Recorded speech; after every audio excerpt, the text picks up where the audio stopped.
चरणारविन्दं सततं नमामि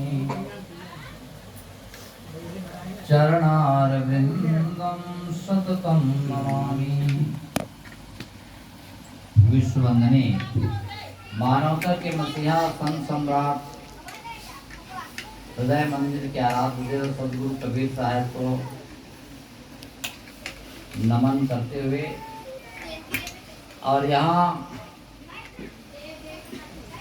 इस नए जोड़े के आशीर्वाद के लिए उपस्थित हमारे महंत साहिब श्री वेद नारायण जी, श्री प्रकाश साहेब, श्री अर्जुन साहेब, श्री दीवान साहेब, श्री नंदलाल साहेब, श्री धर्मेंद्र जी और काना कुल्पा से पधारे हैं हमारे आदरणीय जन, संतजन, भक्तजन और सभी अतिथियों, बंधुओं, वैष्णव परिवार, ग्रामवासियों, साहेब बंदगी सकल हंस को साहेब बंदगी। आज नए जोड़े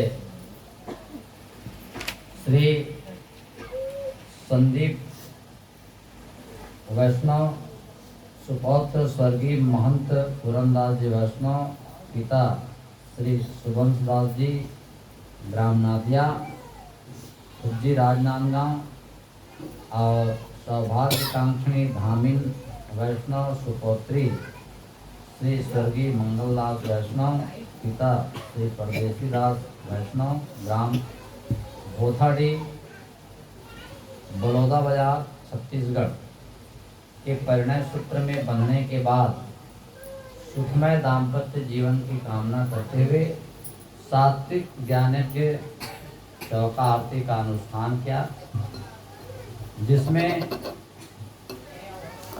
सभी आशीर्वादक पहुँचे, अतिथियों, बंधुओं, माताओं, बच्चों।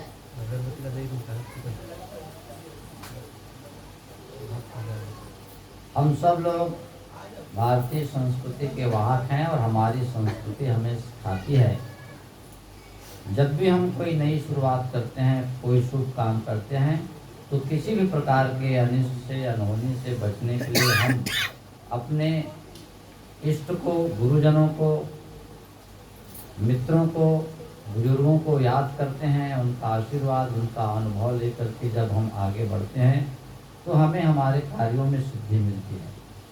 उसी परंपरा का निर्वहन करते हुए संदीप वैष्णव, धामिन वैष्णव नए जीवन की शुरुआत गुरुजनों के, आप सब लोगों के और इस यज्ञ के माध्यम से करने जा रहे हैं। हमारे ऋषियों ने 4 आश्रमों की व्यवस्था दी है: ब्रह्मचर्य, गृहस्थ, वानप्रस्थ और संन्यास। एक मनुष्य की अधिकतम आयु 100 वर्ष आंकते हुए उन्होंने इसको 4 भागों में बांट दिया: 25 साल ब्रह्मचर्य, 25 साल गृहस्थ, 25 साल वानप्रस्थ और 25 साल संन्यास। और हमारे ऋषियों ने 4 पुरुषार्थ भी बताए हैं: अर्थ, धर्म, काम और मोक्ष। तो आज जिस जीवन में प्रवेश कर रहे हैं संदीप और धामिन, ये गृहस्थ जीवन है और गृहस्थ जीवन को सभी आश्रमों की जननी कही है। सबसे बड़ा आश्रम कोई है तो वो कौन सा है? गृहस्थ आश्रम। तो आश्रम बड़ा होने के नाते इसमें जिम्मेदारियां भी हमारी बढ़ जाती है।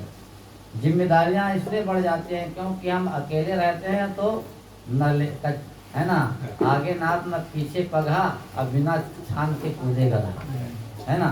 मतलब ना आगे कोई है ना पीछे कोई है, किसी से लेना देना नहीं है।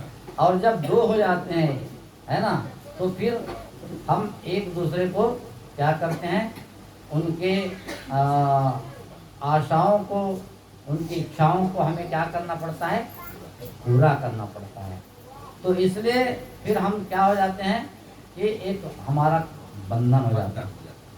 तो गृहस्थी जीवन जो है वो बंधन का जीवन है। गृहस्थी जीवन जो है सबको लेकर के चलने का जीवन है ना। इसमें सबका हिस्सा लगा हुआ है। गृहस्थी में जो है आए गए अतिथियों का, साधु संत का, परिवार के सभी सदस्यों का और हैं, चिड़ियों का भी, कीट पतंगों का भी, सबका हिस्सा जहाँ लगा रहता है उसी को क्या कहते हैं? गृहस्थी कहते हैं, जहाँ सबको लेकर के चलना होता है। तो ये गृहस्थी जीवन जो है वो सबसे बड़ा आश्रम है और जिम्मेदारी का जीवन है। तो जिम्मेदारियों को हमें ठीक से निभाना है ना। ठीक से निभाने के लिए क्या करना पड़ेगा? एक दूसरे के स्वभाव को हमें पढ़ना पड़ेगा। अभी जैसे धामिन इस घर में आई है तो यहाँ के सभी लोगों से वो अपरिचित है, लेकिन अपने घर के सदस्यों से वो परिचित है, उनके स्वभाव से परिचित है। पिताजी का स्वभाव कैसे है, माँ का स्वभाव कैसे है, भाई कैसे हैं, बहन कैसी है ना, भैया भाभी हैं तो वो कैसे हैं, उनके स्वभाव से वो परिचित है। लेकिन जिनके साथ उनको लगा दिया गया है, हम सफ़र बना दिया गया है, हम साथी बन गए हैं, अभी उनके पूरे व्यवहार से वो क्या है? अपरिचित है। सास कैसे है, ससुर कैसे हैं, है ना, जेठ कैसे हैं, सबके मिजाज से अभी वो क्या है? अनभिज्ञ है। अब धीरे धीरे उनको भिज्ञ होना है, एक दूसरे को समझना है, और हम एक दूसरे को जब समझते हैं तभी हमारी गृहस्थी क्या होती है? अच्छी चलती है। हम स्वभाव को जिस दिन पढ़ना सीख लेंगे तो समझ लीजिए कि वो गृहस्थी में कभी फिर दरार आने वाला नहीं। देखिए पाश्चात्य में एक लड़की जैसे अभी धामिन जो है इस घर में नहीं आई है, ऐसे ही विवाह हुआ और वो नहीं आई। उसका पति जो है वो कुत्ता पाल रखा था, और कुत्ता जो है जब रात में सोते थे तो भौंकता था, तो उसको नींद नहीं आती थी। तो अपने श्रीमान जी से वो नई दुल्हन कहती है, श्रीमान जी ये कुत्ता बहुत भुगता है, इसको क्या कर दीजिए, इसको जो है कहीं पे इसके व्यवस्था कर दीजिए, है ना। तो उसके श्रीमान जी कहने लगे कि नहीं नहीं, इसकी व्यवस्था हम नहीं कर सकते, ये वफादार कुत्ता है, इसको हटाया नहीं जा सकता।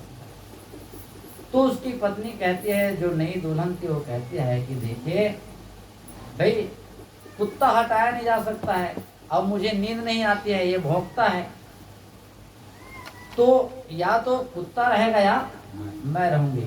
क्योंकि जीवन में जो है दो चीजें बहुत महत्वपूर्ण है, आदमी को अच्छी भूख और अच्छी नींद। जिसके जीवन में अच्छी भूख है और जिसके जीवन में अच्छी नींद है, वो दुनिया का सबसे बड़ा क्या है? शहंशाह है। अब दुल्हन को नींद नहीं आ रही है और उसके श्रीमान जी उसके स्वभाव को पढ़ नहीं पा रहे हैं कि इसको नींद नहीं आ रही है ना, ये बीमार हो जाएगी, है, और ये फिर चिड़चिड़ी हो रही है, तो स्वभाव को पढ़ने की जरूरत है। वो कहता है वफादार कुत्ता है, हटाया नहीं जा सकता, है ना। तो उसकी पत्नी कहती है कि या तो ये रहेगा या मैं रहूंगी, और दोनों में तालमेल बैठ नहीं पाया, और आप जानते हैं तलाक तलाक तलाक 3 बार बोल दिया। अभी उसके हाथों की मेहंदी भी नहीं मिटी है, स्वभाव को नहीं पढ़ पाने के कारण, है ना, उनके दोनों के रिश्ते में क्या हो गया? विच्छेद हो गया, दरार आ गई। तो कहने का मतलब मेरा ये है, किसी भी रिश्ते की मजबूती के लिए एक दूसरे के स्वभाव को पढ़ने की जरूरत है। और अगर वो पढ़ लिया होता कि भाई कुत्ता ज्यादा महत्व नहीं है, हमारा रिश्ता ज्यादा महत्व है। जब आप रिश्ते को महत्व देते हैं तो सामान छोटा हो जाता है, वस्तु छोटा हो जाता है, और जब आप वस्तु को महत्व देने लगते हैं तो रिश्ता छोटा हो जाता है। तो हमारा धर्म बनता है कि हम सामान को ज्यादा महत्व नहीं दें, हम किसको महत्व दें?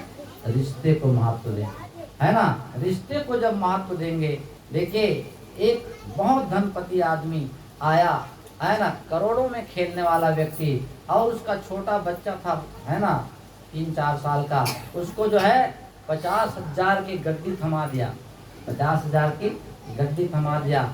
अब वो बच्चा क्या जाने कि भाई 50,000 की गड्डी का क्या महत्व है। बच्चे को तो खिलौना चाहिए, बच्चे को रुपये से कोई लेना देना नहीं है। बच्चे को या तो खाने का टॉफी चाहिए, चॉकलेट चाहिए, या फिर उसको खिलौना चाहिए। वो बच्चा खेलते खेलते उस 50,000 की गड्डी को ले जाके चूल्हा में डाल दिया। अब वो उसको जलते हुए देखा तो उसको इतना क्रोध आया, तो जो है ना अपने वो बच्चे को उठा करके उसी सिगड़ी चूल्हे में डाल दिया। समझ रहे हैं ना। अब बच्चा जल गया और उसके बाद जो है जब उसकी वो बच्चे की माँ आई, देख रहा है कि बच्चा जो है जल गया है, तो वो जो है वो भी जो है हार्ट अटैक हो करके बेहोश हो करके मर जाती है। अब इसके बाद जब देखा कि पत्नी भी मर गई, बच्चा भी मर गया, तो वो भी जा करके रेलवे लाइन पे जो है कट करके मर गया। तो कहने का मतलब मेरा ये है, एक तो जो है पहली गलती ये है कि आप धनपति हो, तो इसका मतलब नहीं है कि आप बच्चे को 50,000 की घंटी थमा दो खेलने के लिए, है ना। अब वो खेलते खेलते बच्चा मान लीजिए डाल भी दिया, तो इतना भी क्रोध नहीं होना चाहिए कि आप जो है बच्चे को ही चूल्हे में डाल दें।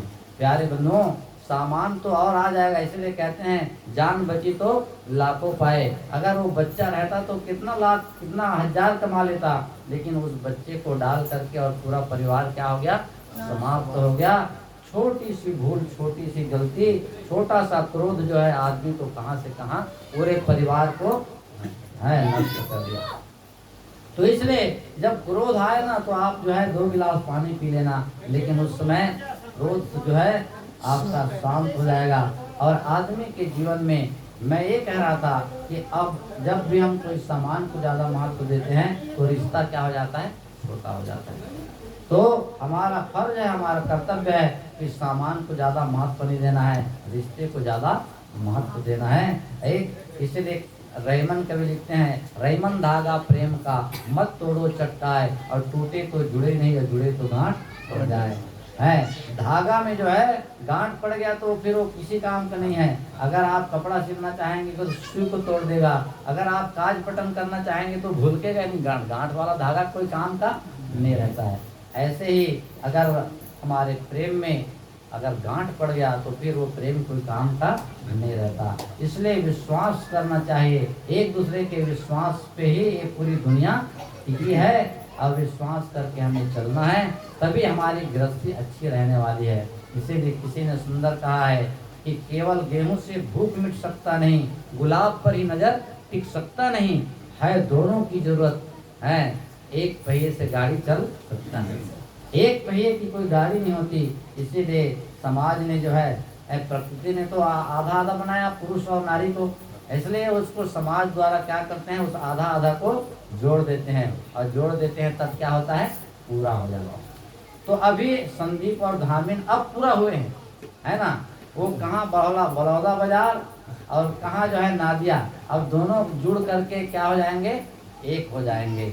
और ये एकता बनी रहनी चाहिए। सबसे पहले तो हम, है ना, इतने दूर से वो आई है, उसको हम लोग नादिया में उनका स्वागत करते हैं, अभिनंदन करते हैं। और बहुत बढ़िया इस गांव में वो बहू बन के आई है, तो जो बहू का फर्ज होता है उसको ठीक से निभाए, है ना। कैसे इस गांव का चाल चलन रहन सहन ये सब चीज को अपनाते हुए, और कैसे गुरुजनों के सम्मान करना है, कैसे पड़ोसियों के साथ सम्मान करना है, कैसे पति माता सास ससुर सबका सम्मान करते हुए कैसे उनको रहना है, ये बिल्कुल समझना है। और बढ़िया से समझदारी के साथ इस गृहस्थी को आगे आगे बढ़ाना है।